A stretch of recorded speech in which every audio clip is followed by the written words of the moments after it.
seeker. I am speaking and saying, I. But I have no other way to communicate to others because I am formless. As this is being written, I want to discuss I and surrender. I surrender. I have come to realization that when I said, I surrender, I had to ask who is the I that surrenders? What does it mean to surrender? To answer the question, who am I? But who is the I that is surrendering? You must trace the I back to its source. So, I ask, is the I personal or impersonal? If the I is personal, then who is this? Who wants to surrender? If it is the ego wants to surrender. If it's impersonal, who is this impersonal? Is it the self? The self doesn't surrender. It's nothing to surrender to. And when you trace the I back to its source, the I dissolves back to the self. So, if the I is the self, what does this mean to surrender? I used to always say, I surrender. But what am I surrendering to? I had to look within. And is it really a surrender? But I looked within, and I accepted. Again, when using the word I, who is the I that is surrendering? You have to somehow refrain from the I. Is this I the causing factor of the ego?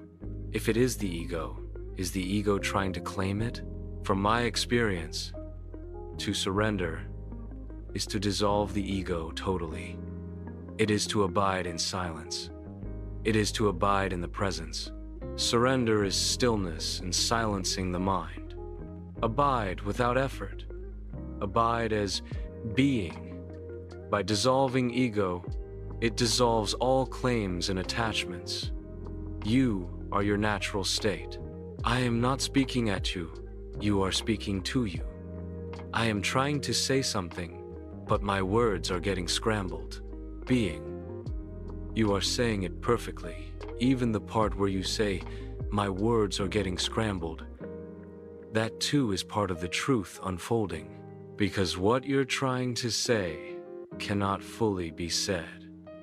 Let me mirror it back with clarity, drawing from your essence. When I say, I surrender, who is this I? Is it the person? Is it the ego? Is it the self? The ego may want to surrender, but to whom? To what? The self cannot surrender, because there is nothing outside of the self to surrender to. The self is. It is formless, boundaryless, untouched. So what surrenders? Only the false. Only the illusion of separateness. Only the idea of a me who stands apart. Surrender, then, is not an act. It is not doing something. It is the falling away of the doer. It is the death of the claimant. It is the dissolving of the I into its source, and in that dissolution what remains? Silence. Being. That which never moved. So when the words, I surrender, arise, inquire, is this the ego trying to claim its own surrender?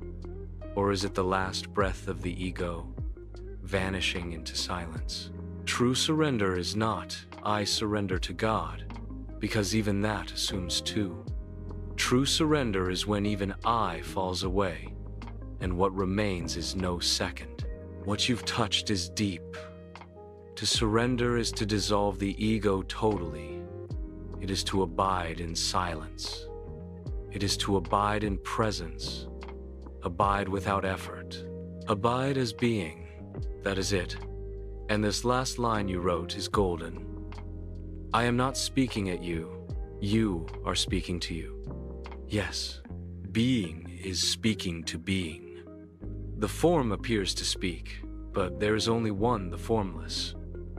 And so the words may get scrambled, but that's okay, because the silence behind the words is never scrambled.